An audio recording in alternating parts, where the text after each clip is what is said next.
Leitura da Bíblia na ordem sequencial por Neuza Baldin. Você estará ouvindo agora a leitura do dia 4 de dezembro.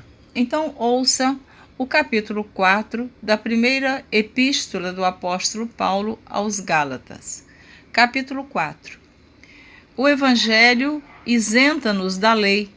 Digo, pois, que todo o tempo em que o herdeiro é menino, em nada difere do servo, ainda que seja senhor de tudo, mas está debaixo de tutores e curadores, até o tempo determinado pelo Pai. Assim também nós, quando éramos meninos, estávamos reduzidos à servidão debaixo dos primeiros rudimentos do mundo. Mas, vindo a plenitude dos tempos, Deus enviou seu Filho, nascido de mulher, nascido sob a lei, para remir os que estavam debaixo da lei, a fim de recebermos a adoção de filhos. E, porque sois filhos, Deus enviou aos nossos corações o Espírito de seu Filho, que clama, Abba, Pai. Assim que já não és mais servo, mas filho. E se és filho, és também herdeiro de Deus por Cristo. Mas quando não conhecieis a Deus, servíeis aos que por natureza não são deuses. Mas agora, conhecendo a Deus, ou antes, sendo conhecidos de Deus, como tornais outra vez a esses rudimentos fracos e pobres, aos quais de novo quereis servir? Guardais dias e meses e tempos e anos. Receio de vós que haja eu trabalhado em vão para convosco. Irmãos, rogo-vos que sejais como eu, porque também eu sou como vós. Nenhum mal me fizestes. E vós sabeis que primeiro vos anunciei o Evangelho, estando em fraqueza da carne.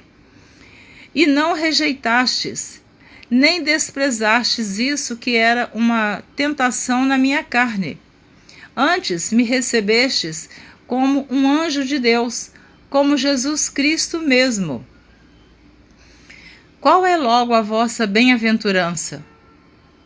Porque vos dou testemunho de que, se possível fora, arrancaríeis os olhos e mos daríeis. Fiz-me acaso vosso inimigo, dizendo a verdade? Eles têm zelo por vós, não como convém, mas querem excluir-vos, para que vós tenhais zelo por eles. É bom ser zeloso, mas sempre do bem, e não somente quando estou presente convosco. Meus filhinhos, por quem de novo sinto as dores de parto, até que Cristo seja formado em vós. Eu bem quiser agora estar presente convosco e mudar a minha voz, porque estou perplexo a vosso respeito. Sara e Agar são uma alegoria dos dois concertos. Dizei-me vós, os que quereis estar debaixo da lei, não ouvis vós a lei? Porque está escrito que Abraão teve 2 filhos, um da escrava e o outro da livre. Todavia, o que era da escrava nasceu segundo a carne, mas o que era da livre, por promessa. O que se entende por alegoria? Porque estes são os 2 concertos, um do Monte Sinai, gerando filhos para a servidão, que é Agar. Ora, esta Agar é Sinai, um monte da Arábia, que corresponde a Jerusalém que agora existe, pois é escrava com seus filhos. Mas a Jerusalém, que é de cima, é livre, a qual é mãe de todos nós. Porque está escrito, Alegra-te, estéril, que não dás à luz. Esforça-te e clama, tu que não estás de parto, porque os filhos da solitária são mais do que os da que tem marido. Mas nós, irmãos, somos filhos da promessa, como Isaque.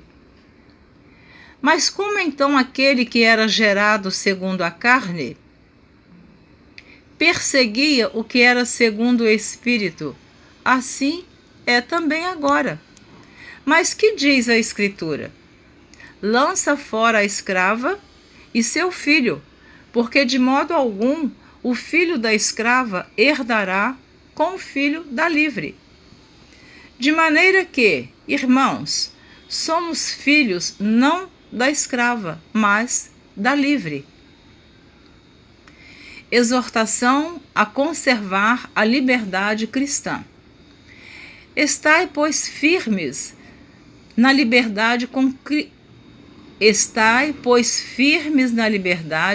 que Cristo nos libertou, e não torneis a meter-vos debaixo do jugo da servidão. Eis que eu, Paulo, vos digo que, se vos deixardes circuncidar, Cristo de nada vos aproveitará. E de novo protesto a todo homem que se deixa circuncidar, que está obrigado a guardar toda a lei. Separados estáis de Cristo, vós, os que vos justificais pela lei, da graça tendes caído. Porque nós, pelo Espírito da fé, aguardamos a esperança da justiça. Porque em Jesus Cristo, nem a circuncisão, nem a incircuncisão tem virtude alguma, mas sim a fé que opera por caridade. Corris bem. Quem vos impediu para que não obedeçais à verdade? Esta persuasão não vem daquele que vos chamou. Um pouco de fermento leveda toda a massa. Confio de vós no Senhor, que nenhuma outra coisa sentireis, mas aquele que vos inquieta, seja ele quem for, sofrerá a condenação. Tremendo isso aqui, hein? Você que está ouvindo a leitura, olha, aqueles que nos inquietam com doutrinas, com ensinamentos que não são a palavra de Deus, olha o que está escrito no versículo 10 do capítulo 5 da carta aos Gálatas. Confio de vós no Senhor, que nenhuma outra coisa sentireis, mas aquele que vos inquieta, seja ele quem for, sofrerá a condenação. Então eu estou sempre dizendo na leitura, cuidado com o que você está ouvindo. Eu tomo cuidado com o que eu estou ouvindo. Eu fico sempre com a palavra, porque sempre vão surgir aqueles com novidades, querendo acrescentar algo que não está na palavra ou tirar. Mas o apóstolo Paulo está dizendo aqui, seja ele quem for, sofrerá a condenação. Seja o pregador, seja a missionária, seja o pastor, seja lá quem for que pregar alguma coisa para nos desinquietar, para fugir da palavra de Deus e acrescentar o que eles querem. Então é aqui o meu comentário. Eu comento o que eu entendo pela palavra de Deus. Continuando. Eu, porém, irmãos, se prego ainda a circuncisão, porque sou, pois, perseguido. Logo, o escândalo da cruz está aniquilado. Eu quereria que fossem cortados aqueles que vos andam inquietando. Olha o que o apóstolo Paulo diz. O apóstolo Paulo era sincero, transparente, era duro nas palavras dele. Ele gostaria que essas pessoas fossem cortadas, os que andam inquietando os Gálatas. Prosseguindo. Porque vós, irmãos, fostes chamados à liberdade. Não useis então da liberdade para dar ocasião à carne, mas servi-vos uns aos outros pela caridade, quer dizer, pelo amor, né? Porque toda a lei se cumpre numa só palavra, nesta, amarás o teu próximo como a ti mesmo. Então, quem ama não maltrata, não é? Você entende assim? Eu entendo desta maneira. Quem ama não trai, quem ama não maltrata, quem ama não prejudica o próximo, quem ama não persegue, quem ama não calunia, quem ama não tira nada do próximo. Quem ama, né? Meu comentário. Se vós, porém, vos mordeis e devorais uns aos outros, vede, não vos consumais também uns aos outros. As obras da carne e o fruto do Espírito. Digo, porém, andai em espírito e não cumprireis a concupiscência da carne, porque a carne cobiça contra o Espírito, e o Espírito contra a carne. E estes opõem-se um ao outro, para que não façais o que quereis. Mas, se sois guiados pelo Espírito, não estáis debaixo da lei. Porque as obras da carne, precisa ter muito cuidado, porque tem as obras da carne, tem o fruto do Espírito. Continue ouvindo. Porque as obras da carne são manifestas, as quais são, prostituição, impureza, lascívia, idolatria, feitiçarias,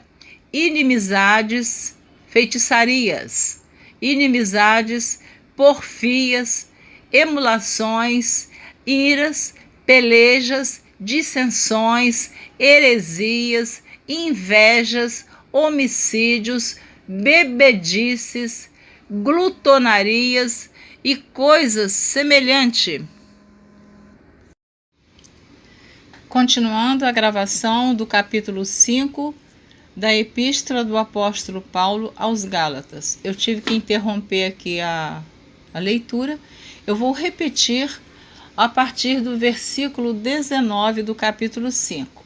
Porque as obras da carne são manifestas, as quais são, prostituição, impureza, lascívia, idolatria, feitiçarias, inimizades, porfias, emulações, iras, pelejas, dissensões, heresias, invejas, homicídios, bebedices, glutonarias e coisas semelhantes a estas, acerca das quais vos declaro, como já antes vos disse, que os que cometem tais coisas não herdarão o reino de Deus.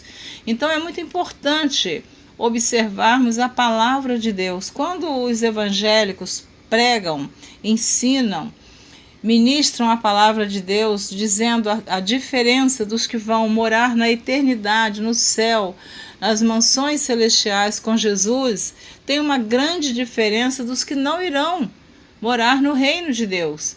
Então está bem claro aqui que quem comete estas coisas, o apóstolo Paulo está dizendo que os que cometem tais coisas não herdarão o reino de Deus.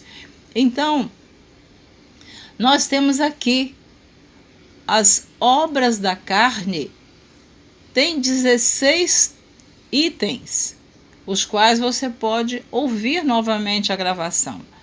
Agora, continuando, versículo 22 do capítulo 5. Mas o fruto do Espírito não é os frutos do Espírito, não. Precisa ter muito cuidado, que às vezes por uma distração nós falamos os frutos do Espírito. Não é mas o fruto do Espírito está no versículo 22 do capítulo 5 da carta aos Gálatas.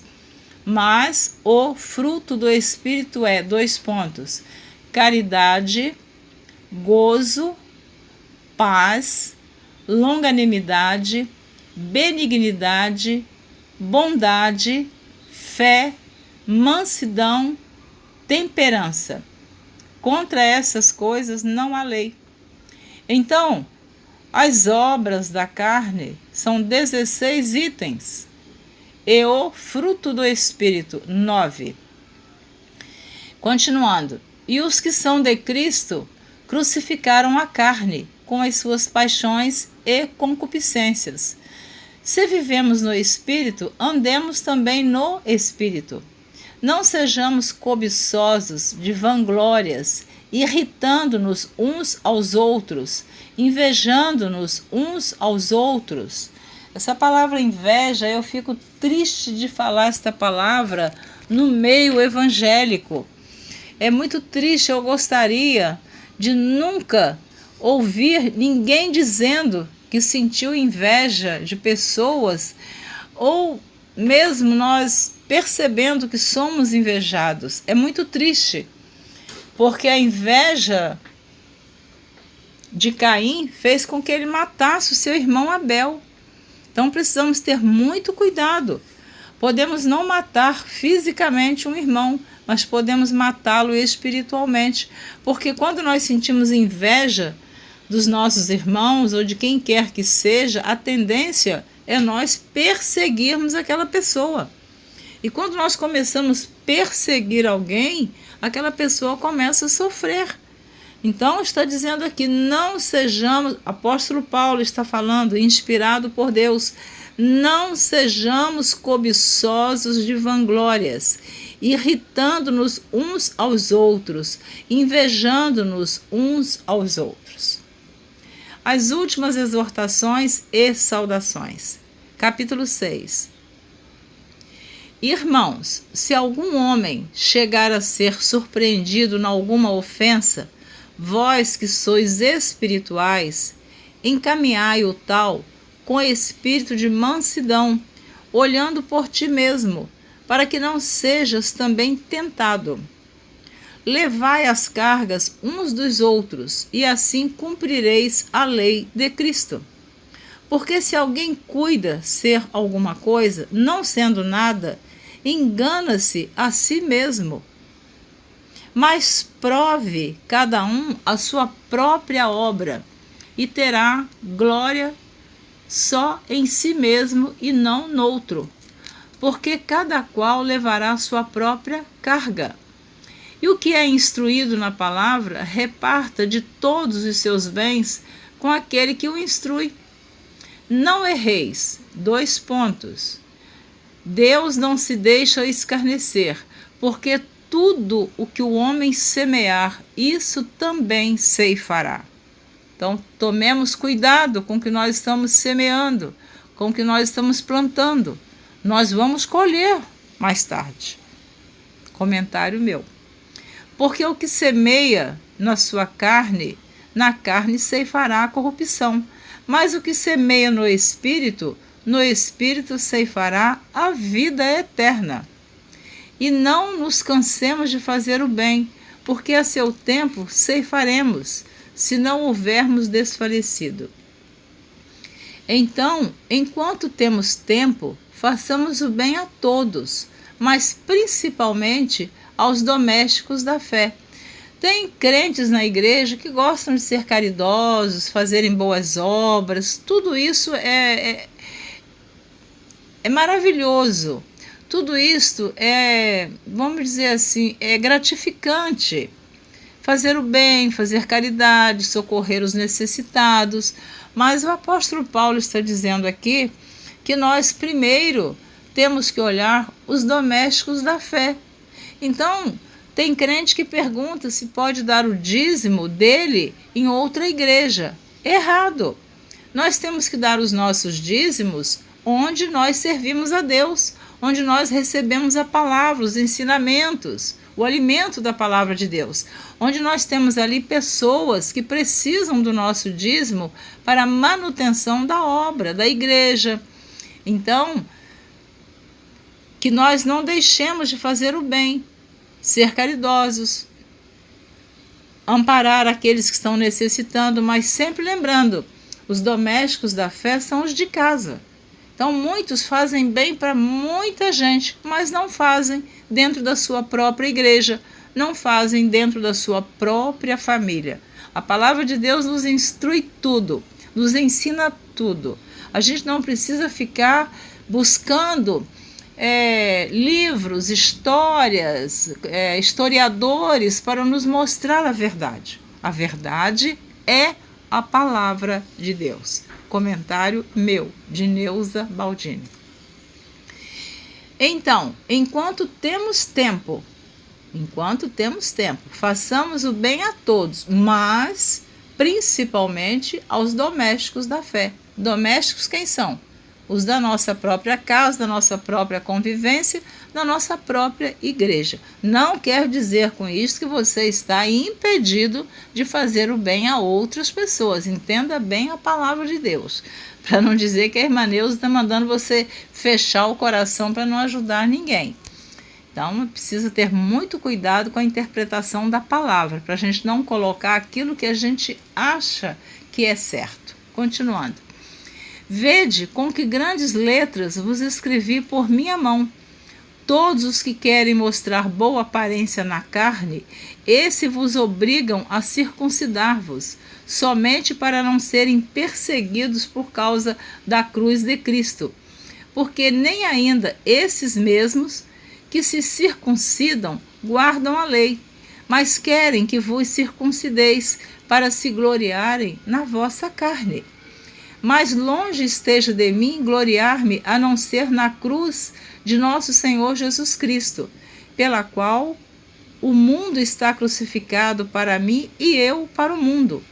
Porque em Cristo Jesus nem a circuncisão, nem a incircuncisão tem virtude alguma, mas sim o ser uma nova criatura.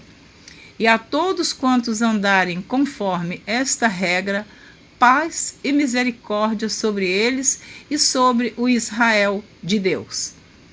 Desde agora, ninguém me inquiete, porque trago no meu corpo as marcas do Senhor Jesus. Glória a Deus, aleluia. Nós podemos falar isso também? Que ninguém nos inquiete, porque nós trazemos no nosso corpo a marca do Senhor Jesus? Glória a Deus. A graça de nosso Senhor Jesus Cristo seja, irmãos, com o vosso espírito. Amém. Você terminou de ouvir a leitura do dia 4 de dezembro, os capítulos 4, 5 e 6 da Epístola do Apóstolo Paulo aos Gálatas. Então, nós estamos sempre aqui lendo sobre a palavra circuncisão. Eu me lembro da minha mãe era foi uma mulher que estudou muito a palavra, nos ensinou, ela ensinou aos 12 filhos, aos netos, mas muita coisa ela não entendia na Bíblia, né? Então, quando ela via essa palavra circuncisão, ela não entendia o que era. Então, o que é a circuncisão? É uma cerimônia religiosa em que é cortada a pele chamada prepúcio, que cobre a ponta do órgão sexual masculino. Os meninos israelitas eram circuncidados no 8º dia após o seu nascimento. A circuncisão era sinal da aliança que Deus fez com o povo de Israel. No Novo Testamento, o termo às vezes é usado para designar os israelitas. Outras vezes significa a circuncisão espiritual, que resulta numa nova natureza, a qual é livre do poder das paixões carnais e obediente a Deus. Então, os judeus, eles tinham essa preocupação da circuncisão, porque eles estavam embaixo da lei. Mas para Cristo, aqui várias vezes você já ouviu, para eles circuncidado e incircuncidado não era o que Cristo estava mais exigindo deles, porque Jesus veio e rasgou seu corpo lá na cruz do Calvário e ele representou para nós toda esta circuncisão. Então nós, pela fé, através de Jesus Cristo, somos todos circuncidados. O apóstolo Paulo dizia que os judeus exigiam dos homens que eles fossem circuncidados, mas eles cumpriam a lei, mas deixavam de cumprir o principal, que era o amor. Fica aqui uma pequena explicação, não dá para falar muito, mas falei pelo menos um pouquinho. Quem já entende da circuncisão e da incircuncisão, amém, Deus te abençoe. Mas quem não entende, fica aí uma pequena explicação. Então, a minha mãe, ela lia e não entendia. O que queria dizer isso? Minha mãe tinha pouca leitura de colégio, mas de Bíblia ela era estudiosa. Mas muita coisa ela não entendia, como nós também não entendemos muitas coisas. Mas quando nós não entendemos, a própria Bíblia nos deixa um versículo para que nós não venhamos a ficar buscando aquilo que não está claro para nós entendermos. Deuteronômio, capítulo 29, versículo 29, diz assim: as coisas encobertas são para o Senhor nosso Deus, porém, as reveladas são para nós e para nossos filhos, para sempre, para cumprirmos todas as palavras desta lei. Então, este versículo em Deuteronômio 29 diz que as coisas encobertas são para o Senhor, não são para nós. E às vezes nós queremos ficar buscando explicação no que a Bíblia não diz, não explica. Nós não podemos. Cada um dá uma definição. A Bíblia é somente uma verdade, não tem duas. No Evangelho de João, capítulo 13, versículo 7, quando Jesus estava lavando os pés dos apóstolos, Pedro quis resistir ao Senhor, que ele não ia lavar os pés dele. E no versículo 7, respondeu Jesus e disse-lhe, : o que eu faço não sabes tu agora, mas tu saberás depois. O Evangelho de João, capítulo 13, versículo 7. Então, amado irmão, amada irmã, não fique ansioso, preocupado com aquilo que você não entendeu na palavra de Deus. Muita coisa nós talvez vamos entender, quem sabe, quando encontrarmos lá na glória com o Senhor Jesus Cristo. Obrigada por me ouvir. Deus te abençoe. Desejo que você continue ouvindo a leitura da Bíblia na ordem sequencial por Neuza Baldin. Deus te abençoe. Um grande abraço.